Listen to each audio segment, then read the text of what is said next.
Entramos a la palabra, hermanos. Le voy a invitar que abran sus Biblias en el libro de Mateo, capítulo 25. Mateo, capítulo 25. Como sabemos, estamos en la serie titulada Vida de Rico. Vida de Rico. Es una serie corta de solamente 4 domingos. Ya la semana pasada comenzamos esta serie. Y esta serie Vida de Rico es rico porque la palabra rico, que consiste de 4 letras, es en realidad un acrónimo que vamos a estar usándolo como una guía de los diferentes títulos que vamos a tratar en estas 4 semanas. La semana pasada vimos la R. La R tiene que ver con radicales en generosidad. Vimos en las escrituras cómo el Señor nos llama a no solamente apartar lo que nos sobre, digámoslo así, sino ser generosos y ser radicales incluso en generosidad, como lo vemos en el ejemplo de 1 de Corintios capítulo 8.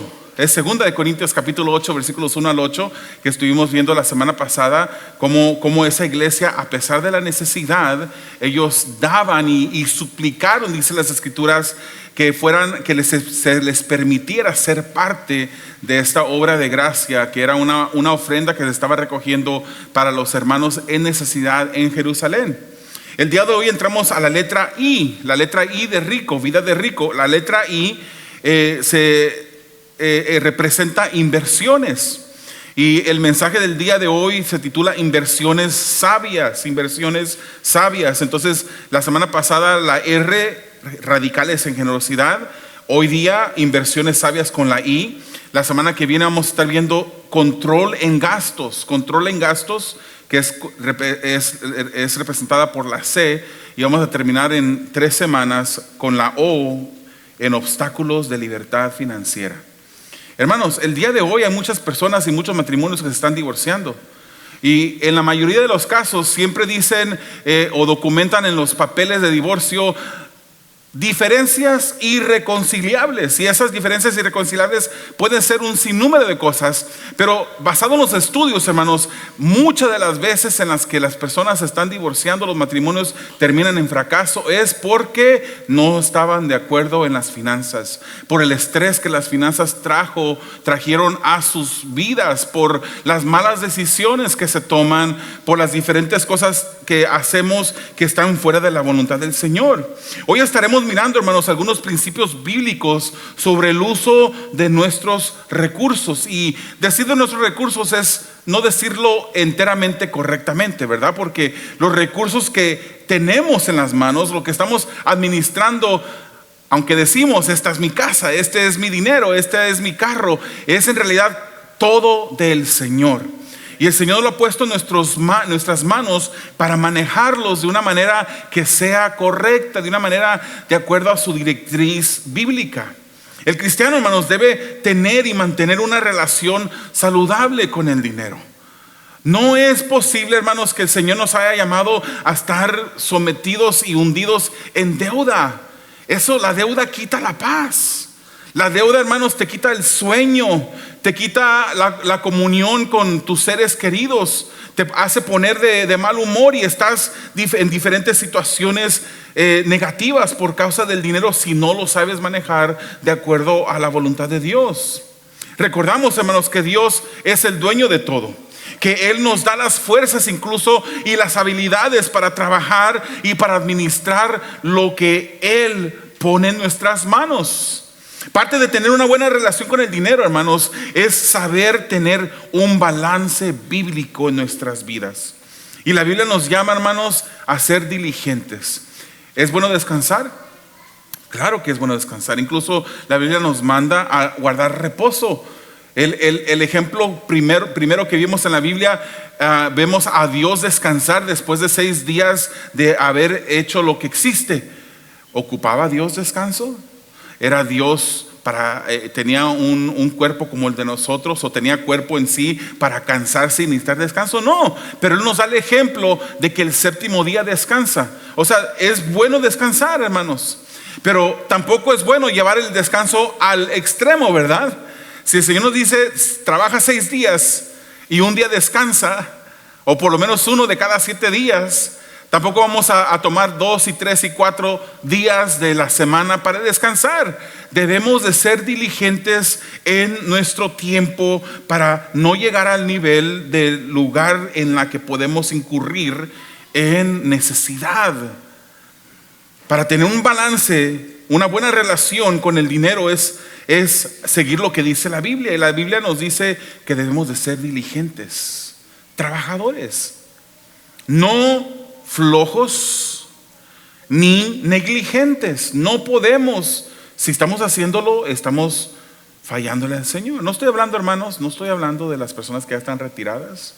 Esas personas que ya están retiradas han trabajado años y años y han podido llegar al punto donde ya pueden retirarse. Pero también hay algo de verdad para esas personas en la que, aunque no están trabajando, no tienen que ir a ponchar a un trabajo su tarjeta de tiempo, sino que hay que mantenernos activos en las posibilidades de salud también, obviamente. Fíjese lo que dice Proverbios capítulo 24, versículos 30 al 34. Pasé por el campo del perezoso. Está hablando como una historia aquí. Por la viña del falto de juicio. Había espinas por todas partes. La hierba cubría el terreno y el lindero de piedras estaba en ruinas. Imagínense un lugar así. Guardé en mi corazón lo observado y de lo visto saqué una lección. Esta es la lección que entiende el escritor. Dice: un corto sueño, una breve siesta, un pequeño descanso, cruzado de brazos, y te asaltará la pobreza como un bandido y la escasez como un hombre armado. En la palabra del Señor encontramos la dirección de que debemos de ser diligentes, debemos de ser trabajadores. Hay algo que parece un poquito extremo, pero es la Biblia. Dice que el que no trabaja, que no coma. Y de nuevo, hermanos, en lo que cabe, ¿verdad? No estamos hablando de una persona que está discapacitada y que no puede trabajar, obviamente. No estamos hablando en ese caso, pero cuando el Señor nos ha dado la fuerza, la salud para poder hacerlo, debemos de ser diligentes en el uso de nuestro tiempo trabajando. Hermanos, pero el multiplicar el dinero que Dios nos da también puede volverse una obsesión enfermiza y hasta un pecado. Yo conocía, y digo que conocía, ya les dije, conocía a una persona, era un familiar del lado de mi papá, que él se la pasaba trabajando y no descansaba. No solamente trabajaba 8 horas al día, todos los días trabajaba horas largas y escasamente estaba en casa. Él había abierto una florería, le fue muy bien en la florería. El Señor lo bendijo, abrió una segunda, una tercera, una cuarta. Llevaba 5 florerías y entre más bendición, digámoslo de esa manera, entre más dinero tenía, más se envolvía en cómo hacerle para tener más y más. Esa persona muere sin saberlo, sin esperarlo más bien. Un momento le da un infarto el corazón y muere. ¿Dónde estarán? ¿Quién estará manejando esas florerías? ¿Estarán en la familia todavía? ¿Habrá la esposa habrá podido administrarlas correctamente? No sé. ¿Habrán caído en manos de los hijos y los hijos no los cuidaron como las cuidaba él? No lo sé. Pero el multiplicar el dinero que Dios nos da puede volverse una obsesión enfermiza y pecaminosa.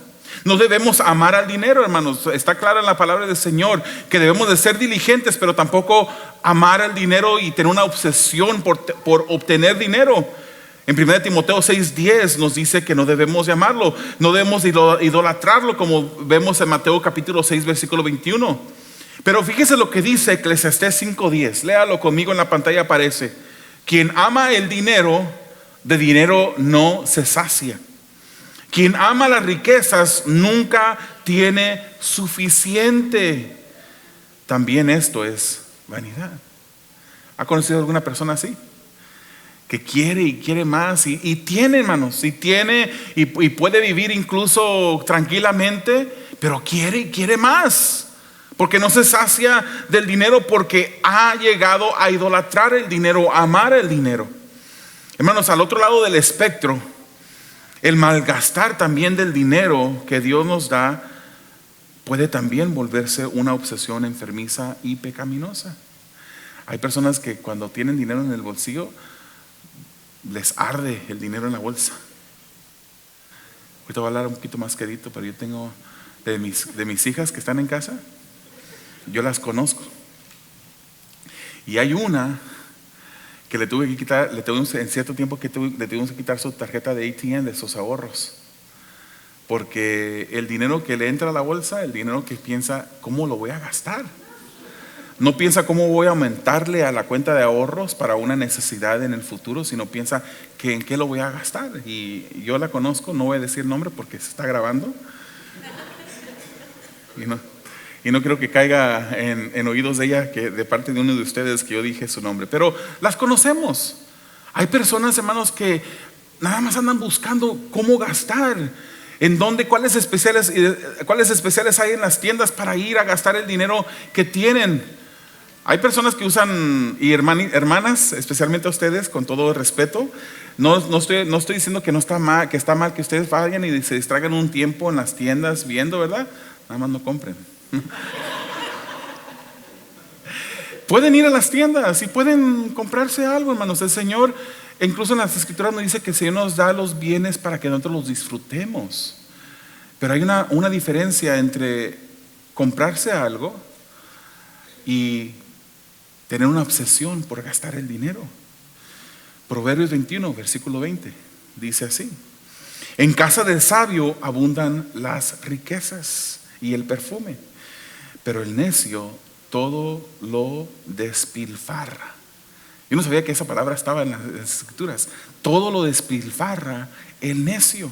No hay nada mejor, hermanos, que orar y pedirle la dirección a Dios sobre cómo administrar los recursos que Él pone en nuestras manos. Al final, hermanos, es recurso del Señor.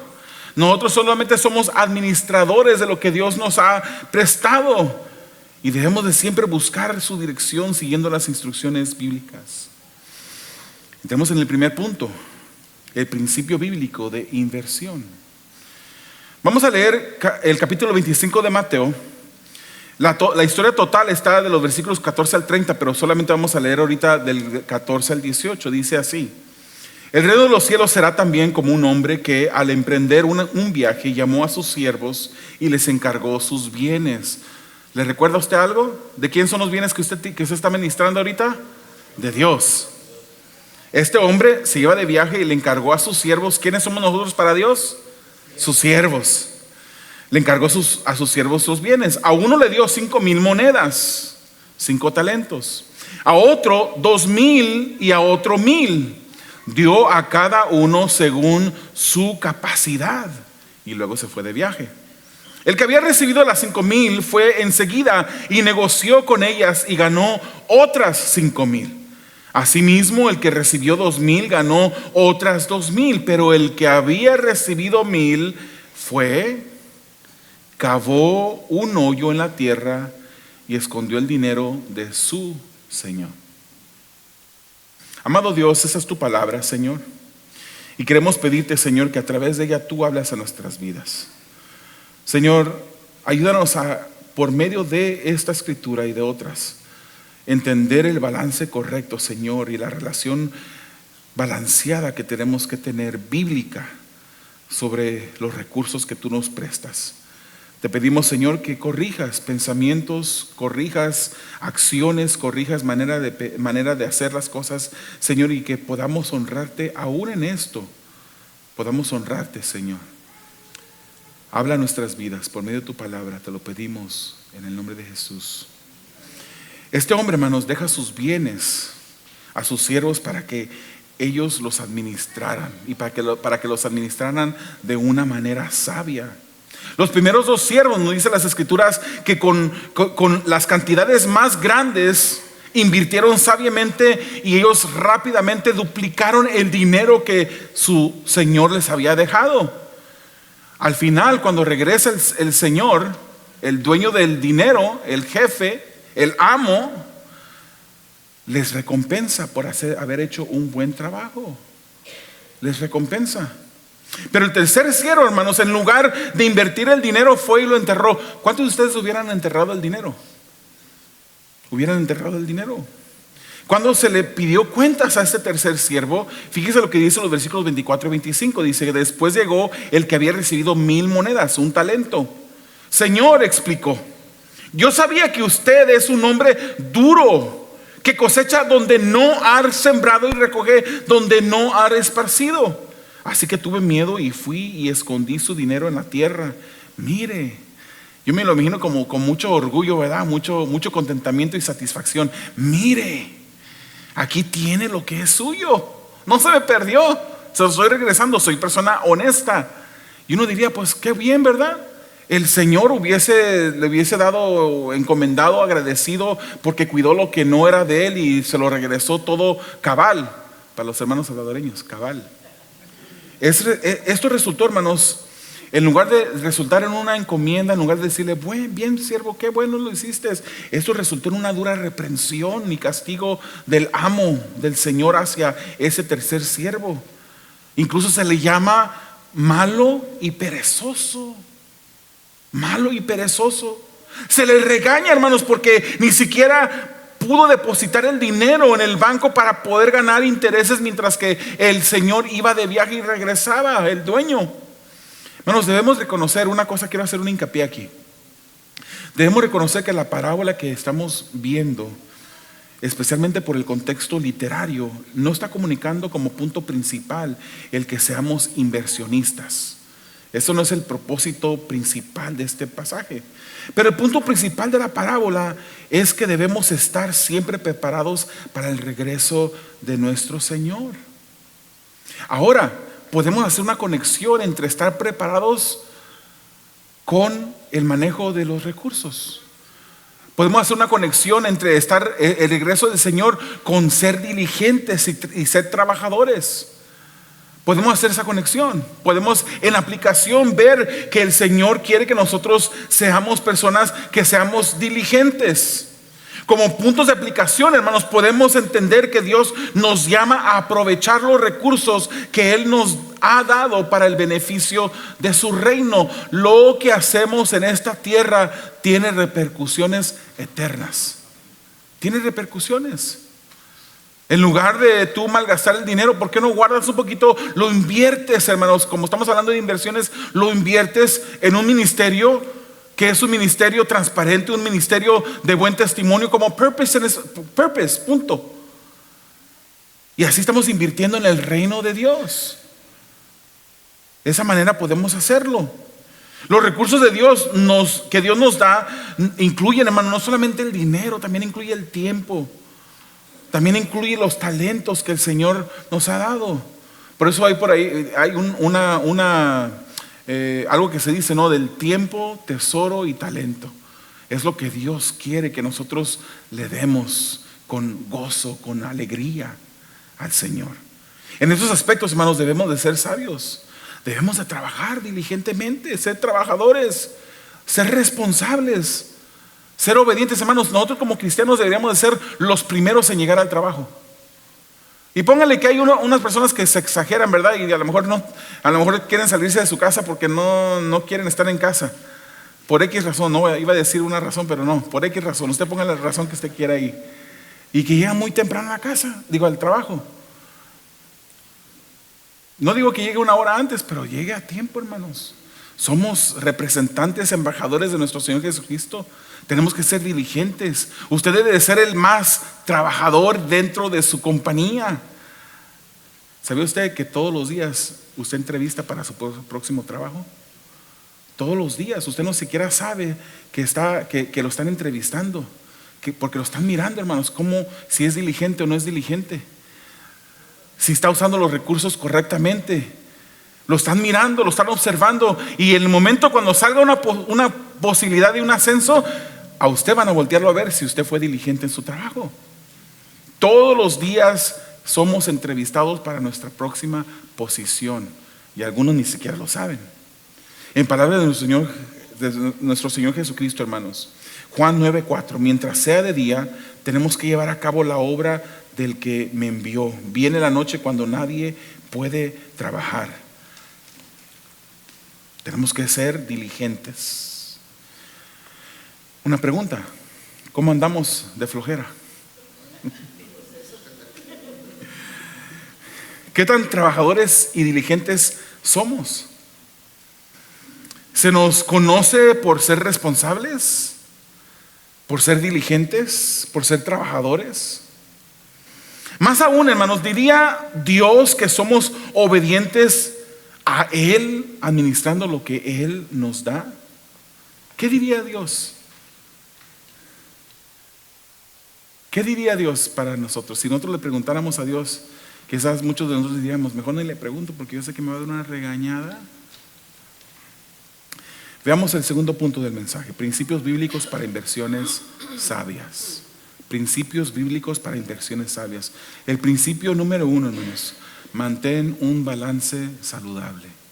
Mantén un balance saludable. Hermanos, reconoce que Dios es el que te da. Si tú tienes ese dinero en la bolsa ahorita, es verdad que tú trabajaste, yo sé que tú llegaste, que tú ponchaste, que tú fuiste a cambiar el cheque y depositar el cheque en el banco, y yo sé que tú lo hiciste, pero ¿quién te dio las fuerzas para hacerlo? ¿Quién te dio la vida para trabajar?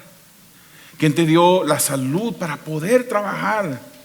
Reconoce que Dios es el que te da, pero también debes usarlo con sabiduría, administrando no tus recursos, sino sus recursos. Al fin, hermanos, solo somos administradores dentro de su reino. Nuestra cosmovisión, nuestra manera de ver las cosas debe ser algo que considere siempre la eternidad. Nuestra cosmovisión debe ser influenciada por la eternidad. Debemos preguntarnos cómo nuestro uso de los recursos están fortaleciendo el reino de Dios, o posiblemente no agregando ningún valor al reino de Dios. ¿Cómo estás usando tus recursos? Es necesario, hermanos, involucrar a Dios en todo asunto, en todo.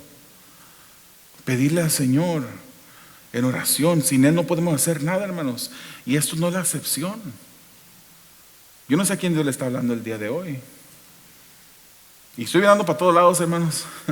No me vayan a acusar de que si yo sé algo, que se hable con su cónyuge, que si con su cónyuge me dijo a mí que usted gastaba mucho dinero. No, estoy volteando para todos lados. Algunas personas no podrán pensar eso, pero no. Hermanos, hay dos extremos. Tenemos que mantener un balance saludable. Hay dos extremos de los que debemos de cuidarnos. Ya lo hablamos brevemente. Uno es el amor a las riquezas. No debemos llamar a las riquezas. Hebreos 13:5 dice: manténganse libres del amor al dinero y conténtense con lo que tienen, porque Dios ha dicho: nunca los dejaré, jamás los abandonaré. Se fija lo que tiene, pareciera como que no tiene una cosa nada que ver con la otra. Tenemos que tener un balance saludable con el dinero, porque Dios dice: yo te dije que nunca te voy a dejar. No empiezas a amar al dinero, no empiezas a preocuparte porque si te va a faltar. Yo te dije que yo voy a estar contigo hasta el fin. Eres el que provee para nosotros nuestros recursos, hermanos. La palabra del Señor dice que no he visto, joven fui y he envejecido, y no he visto en todo ese tiempo, un tiempo largo después de haber sido joven y ahora ser viejo, no he visto justo desamparado ni su simiente que mendiga pan. Él está con nosotros, hermanos. De repente el amor al dinero surge por una preocupación de que no voy a tener lo suficiente y quiero agarrar más y quiero ganar más, y hay una obsesión no saludable, no bíblica, sino pecaminosa, de querer tener y tener y tener. Ese es un extremo del cual debemos de cuidarnos. El otro extremo, hermanos, es el desorden financiero. El desorden financiero. Dice Proverbios 13:8: con su riqueza el rico pone a salvo su vida, pero al pobre no hay quien lo reprenda. ¿Qué quiere decir esto, hermanos? Con su riqueza el rico pone a salvo su vida, porque las posesiones, el dinero, en cierta manera dan seguridad y dan protección. Y todos debemos de tener algo guardado, hermanos. No por amor al dinero, pero debemos de tener ahorros. Hay personas que no tienen ahorros y que en lugar de tener ahorros tienen un montón de deudas. Y eso no es bíblico también, hermano. Y si tú eres una persona de esas personas que tienes todas sus tarjetas al tope, al límite, y que has tratado de aplicar para más tarjetas y ya no te dan más porque ya estás hasta acá de deudas, pídele al Señor que te dé sabiduría para salir de eso. Eso no es la vida como Dios quiere que vivamos. Obviamente, hermanos, no estamos aquí predicando el evangelio de la prosperidad. Nosotros no somos de esas iglesias que decimos no, en el Señor la voluntad del Señor es que vivamos y que seamos ricos, que tengas un mejor carro, que te pongas ropa de... No estamos hablando de eso. Pero tampoco es que vamos a tener pruebas, hermanos. Vamos a pasar por tribulaciones. Pero el que pasa por una tribulación financiera es por decisiones incorrectas en su vida, por no manejar los recursos que Dios les ha puesto en sus manos de una manera correcta. Dice, pero al pobre no hay quien lo reprenda, porque la pobreza, hermanos, trae consigo vulnerabilidad. Pídale a Dios la dirección para un balance correcto con sus finanzas.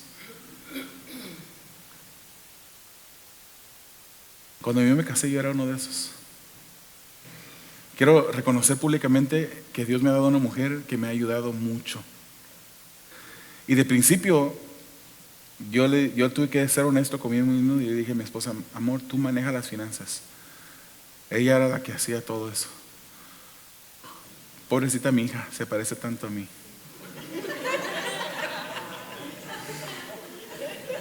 A mí me hacía un hoyo en la bolsa del pantalón el dinero. Y yo buscaba en qué gastármelo. Hoy en día, gracias al Señor, ya retomé el control de las finanzas. Yo soy el que manejo eso, pero yo digo, me sorprendo de cómo lo manejo a veces, porque digo, yo esto no lo hubiera hecho antes. A mí yo no me preocupaba por ahorrar, que las tarjetas de crédito vénganse para acá y vamos a gastar. Así era yo. Y debemos de pedirle al Señor dirección para tener un balance correcto con las finanzas, en las finanzas. Principio número 2, hermanos, el ahorrar es bíblico. El ahorrar es bíblico. Siempre debemos de recordar que en Dios confiamos, es verdad, que Él suple. Debemos recordar que no tenemos que tener amor por el dinero, obsesión por ganar dinero. Pero también no debemos de vivir afanados con una preocupación que reemplace la confianza en Dios y nos quite la paz. No debemos de amar al dinero, ya lo dijimos, dice Proverbios 13:11, el dinero mal habido pronto se acaba. El dinero mal habido pronto se acaba. Quien ahorra poco a poco se enriquece. Es bíblico que ahorremos. Y tenemos ejemplos, hermanos, en las Escrituras. Si vamos a Génesis capítulo 41, vemos a un faraón preocupado porque había tenido un sueño que nadie le podía interpretar. Él había visto unas imágenes, unos símbolos y no entendía. Y cuando se le dio la interpretación de ese sueño, José le dijo, mira, es que vienen 7 años de prosperidad donde habrá mucho. Pero inmediatamente después de esos 7 años vendrá 7 años de mucha hambre, mucha escasez. Lo que tienes que hacer, faraón, es guardar en este momento para el momento de necesidad. Y a partir de eso, faraón lo hace el segundo en mando dentro de Egipto. Él ahorró, él abasteció los almacenes del gobierno, digámoslo así, del faraón, porque así como interpretó con la ayuda de Dios el sueño, después de los 7 años que hubo mucha plenitud, vinieron los tiempos de escasez, hasta el punto que Jacob y sus hijos escucharon que en Egipto había. Y es como, hermanos, Dios es maravilloso, cómo Dios obra y cómo Dios trajo todo de regreso. Y los hermanos que habían vendido a José vinieron a querer comprar comida porque en Egipto sí había. Dios es el que nos manda y que nos da la sabiduría, hermanos, para poder ahorrar. Fíjese el ejemplo de la hormiga. Proverbios capítulo 6, versículos 6 al 11. Dice: anda, perezoso, fíjate en la hormiga, fíjate en lo que hace y adquiere sabiduría. No tiene quien le mande, ni quien la vigile, ni gobierne. El acento mexicano es mi inyección, hermano. Con todo, dice, en el verano almacena provisiones y durante la cosecha recoge alimentos. Perezoso, ¿cuánto tiempo más seguirás acostado? ¿Cuándo despertarás de tu sueño? Un corto sueño, una breve siesta, ya lo leímos, un pequeño descanso, un cruzado de brazos, y te asaltará la pobreza como un bandido y la escasez como un hombre armado. Debemos de ahorrar, hermanos. ¿Tenemos para ahorrar? Sí, tenemos para ahorrar. ¿Podemos ahorrar? Claro que sí podemos ahorrar. Usted dice: no, yo no puedo ahorrar, pastor, yo no tengo dinero para ahorrar. Todo lo que me entra se va en los gastos. Estamos administrando incorrectamente lo que Dios nos da.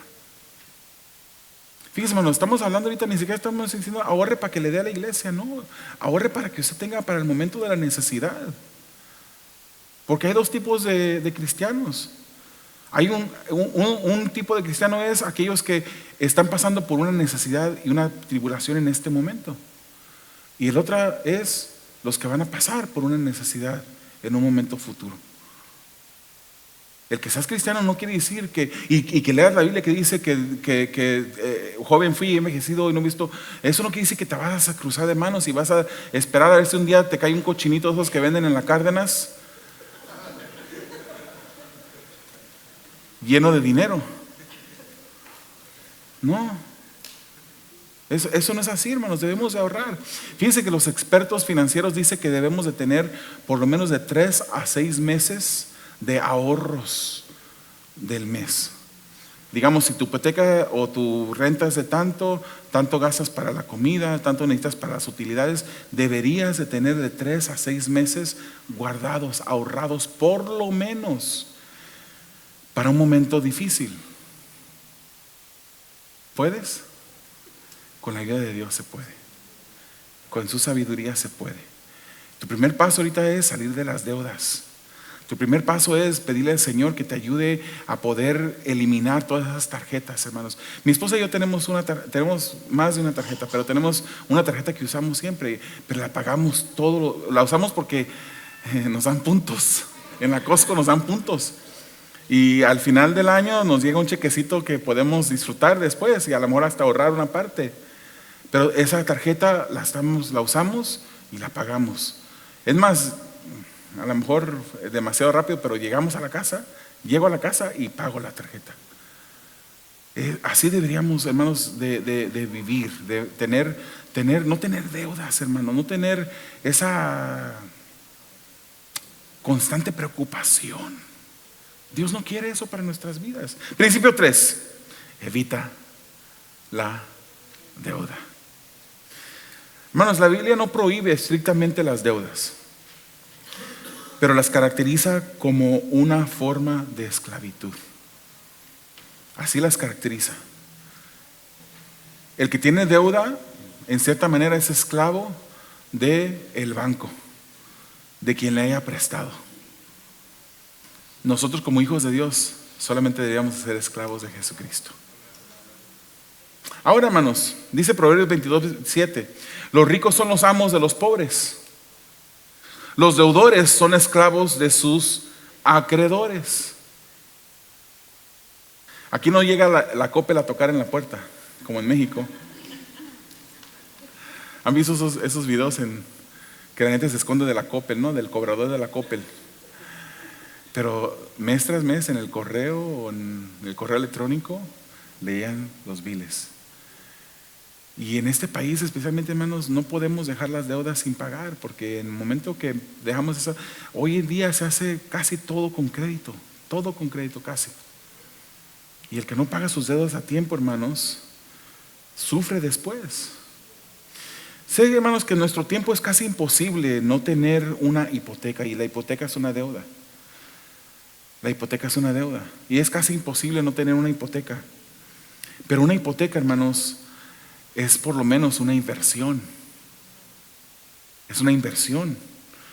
Es una inversión más sabia que salirte a comprar un carro nuevo.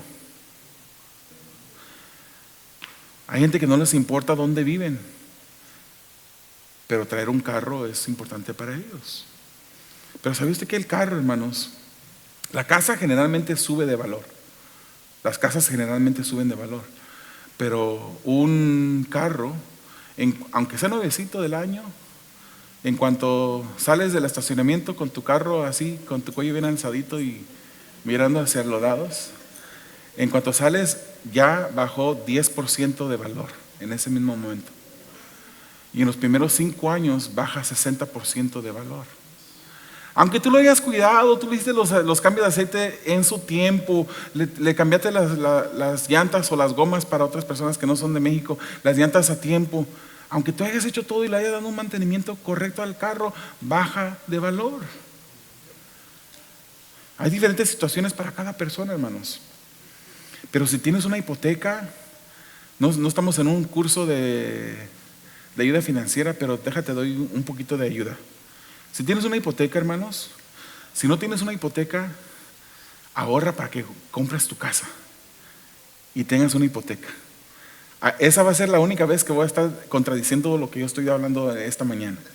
O sea, que te endeudes con una hipoteca y hagas la oración de vida y pidas dirección, dónde y cuál es la casa. No te vayas a meter a cualquier cosa y cualquier préstamo, hermanos, que de repente va a pasar como en el 2007 al 2010, donde muchas personas compraron casas. Algunas personas compraron casa diciendo, gano tanto y el stated income loan les dieron. Nada más por decir que ganaban tanto, ya le dieron un préstamo. Ganaban el mínimo, pero dijeron que ganaban más. Y entraron a la casa y con esfuerzo, con mucho sacrificio, podían pagar su casa. Pero luego se metieron en un préstamo con el interés variable. Después de un año sube esos intereses y pierden sus casas. Tenemos que ser sabios en cómo invertimos nuestro dinero, hermanos. Si tienes una hipoteca, haz lo posible por salir de esa hipoteca lo más pronto posible. Lo más pronto. Y si se puede, hermanos, se puede. Por ejemplo, hermanos, un pago extra al año en un préstamo de 30 años puede reducir la vida de ese préstamo por 7 años. Solamente manda un pago extra al año. Si tu pago, para no avergonzarme en las matemáticas, si tu pago es de $1,200, manda $100 extras con tu pago mensual. Y solamente avísale al banco que esos $100 extras son para el principal. Asegúrate eso, porque si no ellos lo aplican a lo que sea. Un pago extra puede hasta 7 años reducir. Si mandas 2 pagos extras, puedes reducir tu deuda de 30 años a 20 años. Se puede hacer. Hermanos, si tú le pides la dirección al Señor, el Señor te va a revelar en qué estás gastando tu dinero que no está bien. Puedes estar guardando y no gastar cosas en que no necesitas gastarlo. Principio número 4 y el último: invierte tu dinero sabiamente. Hermanos, hay veces que las bendiciones de Dios van a venir sin esperarlo. De repente se muere un tío que ni siquiera conocías y te deja una herencia que no estabas esperando. Pero eso no es lo normal, eso no es lo usual. Eso no es lo usual. Hermanos, si estás tú queriendo jugar a la lotería y pegarle al gordo, es más fácil que me vengas a pegar a mí a que te ganes la lotería. Es más fácil. No puedo creer que acabo de decir eso. No es sabio jugar a la lotería, hermanos. No estés malgastando tu dinero. Tú dices, es $1 nada más. Son $5. ¿Hay boletos de $1 todavía? Nadie quiere contestar. Van a decir que yo estoy jugando a la lotería. Quise agarrarlos en la movida y no pude. No juegues a la lotería, hermanos. Mire, dice, Proverbios 28:19 dice: el que trabaja su tierra tendrá abundante comida. El que sueña despierto, entiéndase, el que juega a la lotería, solo abundará en pobreza.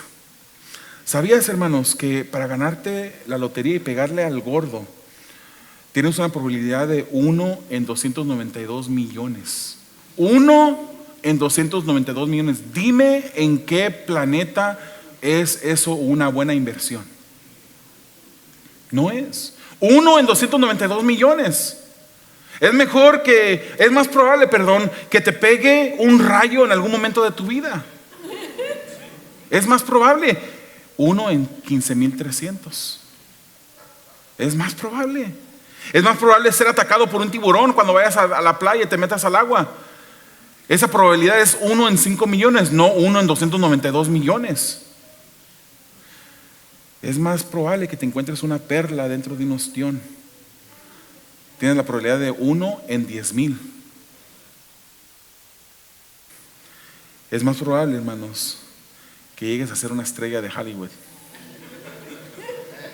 1 en 1.5 millones es la probabilidad. Es más probable que 1 en 292 millones. Es que si yo le pego al gordo, voy a donarle el dinero, voy a comprar una iglesia, voy a donar a los misioneros. Hermano, aparta lo poquito de lo que Dios ya te ha dado, puedes apartar. Porque no le damos a Dios para que Él nos dé. Le damos a Dios de lo que Él ya nos ha dado. De esa manera invertimos en el reino. Piensa antes de gastar, hermanos. Planea bien. Haz un presupuesto. Sobre todo, ora mucho. Ora pidiéndole sabiduría al Señor. Proverbios 21. Los planes bien pensados producen ganancias. Los apresurados traen pobreza. Sé diligente, hermanos. Trabaja con esfuerzo. Ese fue el diseño de Dios, incluso antes de la caída del hombre. Usted diría, yo quisiera haber sido Adán y Eva, porque estaban nada más bajo de una palma comiéndose mango. Dice Génesis 2:15, antes de la caída, fíjese. Génesis 2:15, Dios el Señor tomó al hombre y lo puso en el jardín del Edén para que cultivara y lo cuidara. Invierte tu tiempo, hermanos, bien, dejando la ociosidad. Sé responsable con el tiempo que Dios te da. Proverbios 10:4-5. Las manos ociosas conducen a la pobreza. Las manos diligentes atraen riquezas. El hijo prevenido se abastece en el verano, pero el sinvergüenza duerme en tiempo de cosecha. Hermanos, invierte para la gloria de su reino. No para avaricia, no por avaricia, sino siendo obediente a Dios. Jesucristo mismo lo dijo, que tuviéramos cuidado. Él advirtió a la gente en Lucas 12, absténganse, dijo, de toda avaricia. La vida de una persona no depende de la abundancia de sus bienes. Miren el familiar que les platiqué. 5 florerías. Ya tenía un imperio pequeño. Y murió sin el Señor.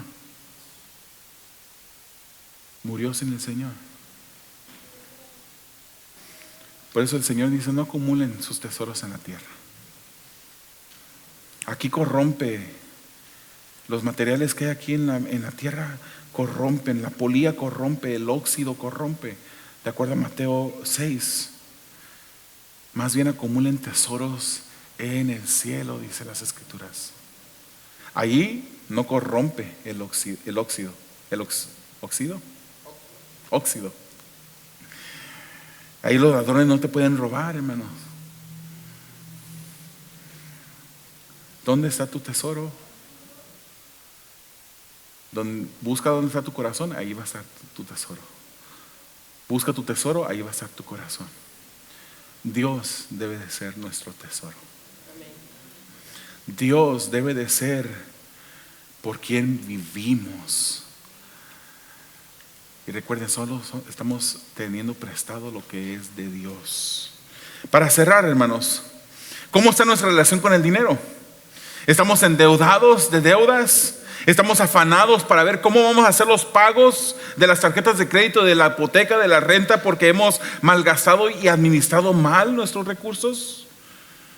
Si Dios te pidiera cuenta de lo que ha puesto en tus manos, ¿qué le dirías?